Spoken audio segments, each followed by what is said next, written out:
दर्शकों, आपको बता दें कि मुंबई के हज हाउस में अब फिर से यूपीएससी एमपीएससी की कोचिंग क्लासेस शुरू होने जा रही है। ये खबर हमें सबसे पहले मुंबई के पूर्व विधायक और अखिल भारतीय हज समिति के उपाध्यक्ष रह चुके डॉक्टर प्रिंसिपल सोहेल लोखंडवाला साहब ने फोन पर दी। हमने सोहेल लोखंडवाला साहब से मुलाकात का वक्त मांगा और उनसे इस विषय पर बात करने उनके दफ्तर पहुंचे। सर, हज हाउस में जो थे यूपीएससी के लिए बच्चों को ट्रेनिंग दी जाती थी, लेकिन कुछ वक्त से वो बंद हो चुके थे।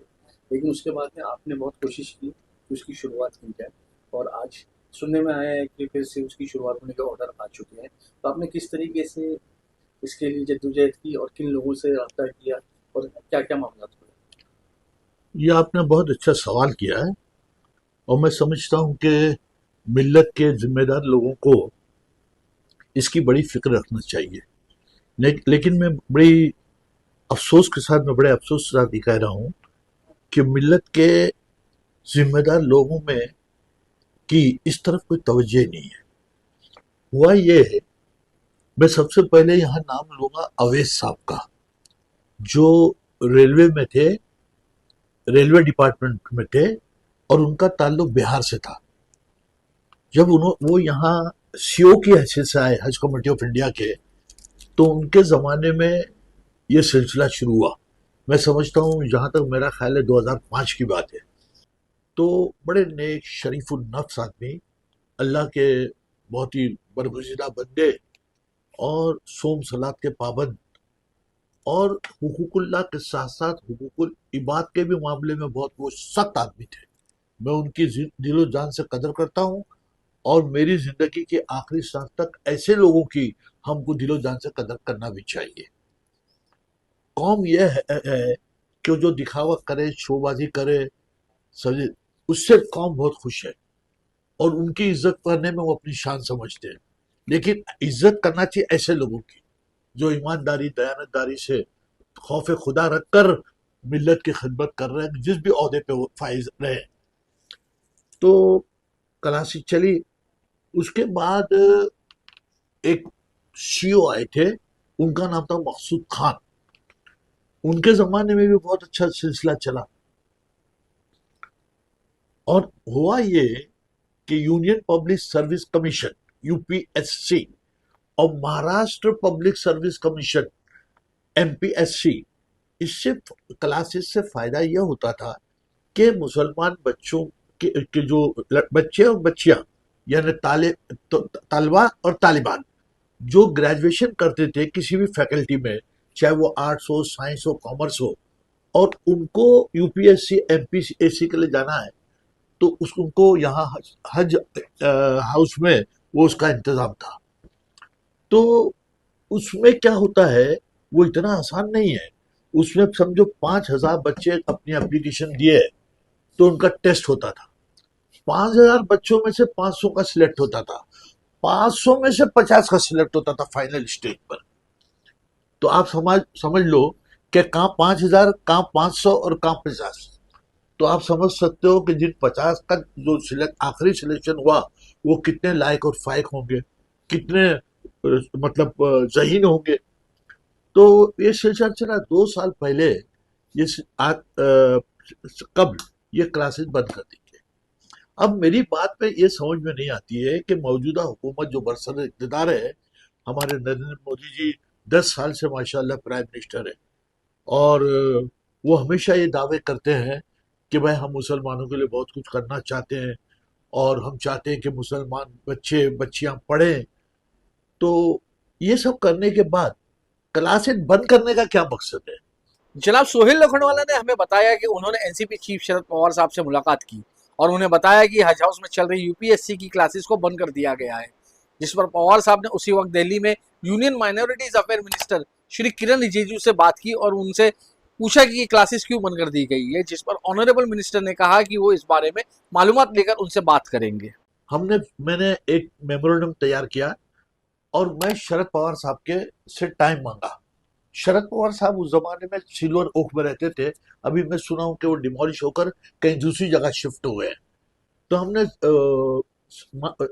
एक उनके पार्टी के एनसीबी के मलिका साहब से बोलिए कि लोखंडवाला साहब को एक डेलीगेशन की सूरत में आना है, आपसे मिलना है। और कुछ आपको एक मेमोरेंडम पेश करना है। तो बोले बुला लो। हम लोग गए। उन्होंने, जुमा का दिन था, उन्होंने बड़ी तवज्जो से हमको बिठाया और बड़ी इज्जत दी है। और फिर उन्होंने डायरेक्ट करण रिजिजू, वो क्या नाम है उसका, हाँ रिजिजू, वो जो minister for minority affairs and parliamentary affairs भी है वो, उसको बात की है। तो फोन लगाए तो बोले कि साहब जो है वो तैयार हो रहे हैं और जैसे ही फ्री हो जाएंगे फोन करेंगे। इतने में तो मैं समझता हूँ 5 या 10 मिनट में फोन आ गया। मैं दूसरे कमरे में बैठा, पवार साहब कुछ चल के आए बेचारे, और मेरे को बोले आइए आप बैठिए। उन्होंने कहा, मेरे सामने की बात है, हिंदी में बात की उनसे, बोले कि मेरे सामने मिस्टर सोहेल लोखंडवाला बैठे हैं, ये किसी जमाने में हज कमेटी ऑफ इंडिया के वाइस चेयरमैन थे, और उन्होंने मुझको बताया कि यहाँ कोचिंग क्लासेस चलती है, वो क्लासेस बंद हो गई, उससे मुसलमानों का बहुत बड़ा नुकसान हो रहा है। अच्छा, दूसरी एक बात ये बता दूं कि गवर्नमेंट ऑफ इंडिया पर कोई माली बोझ नहीं है इस क्लासेस को चलाने का, इसलिए कि रहने की जगह जो तलबा और तालिबात की है, लड़कियां हैं तो उनके अलग रहने की जगह है, लड़के हैं तो उनके अलग रहने की जगह है, बाकायदा खाने का मैस है। कुछ मैं सुना हूं कि पर स्टूडेंट 5,000 रुपया का खर्च है, जिसमें 2,300 रुपये कुछ हज कमेटी ऑफ इंडिया बर्दाश्त करती है और बाकी पैसा वो कैंडिडेट देता है। इस तरह से ये क्लासेस चल रही थी। तो उन्होंने कहा कि भाई क्या तकलीफ है। तो उन्होंने कहा कि एक काम कीजिए, मैं जरा चेक कर लेता हूँ, देख लेता हूँ। हालांकि मैंने इसके लिए हमारे प्राइम मिनिस्टर नरेंद्र मोदी साहब को भी लेटर लिखा था इस सिलसिले में। हाल ही में जनाब सोहेल लोखंडवाला ने हज कमेटी के नए आईएएस सीईओ जनाब शाहनवाज साहब से मुलाकात की, जो कि पहले सीईओ है जो आईएएस है। आपको बता दें कि शाहनवाज साहब का ताल्लुक केरल से है और वो 2012 के आईएएस बैच से हैं। शाहनवाज साहब ने जनाब सोहेल लोखंडवाला को ये खुशखबरी दी कि सेंटर से ऑर्डर आ चुके हैं और अब ये क्लासेस जल्द ही दोबारा शुरू होने जा रही है, जिससे आईएएस, आईपीएस और दूसरे पब्लिक सर्विस कमीशन के एग्जाम के लिए तैयारी करने वाले मुस्लिम बच्चों को काफ़ी सहूलत मिलेगी।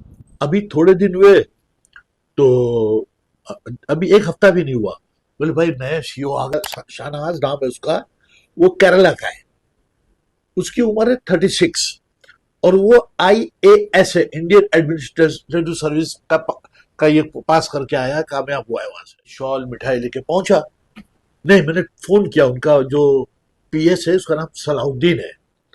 तो मैंने कहा कि भाई, तो साहब ईद आई, ईद उल फित्र, तो बोले साहब ईद बनाने के लिए वहां गए, केरला गए, वो आएंगे तो मैं आपका ये बता दूंगा और आपको टाइम दे दूंगा।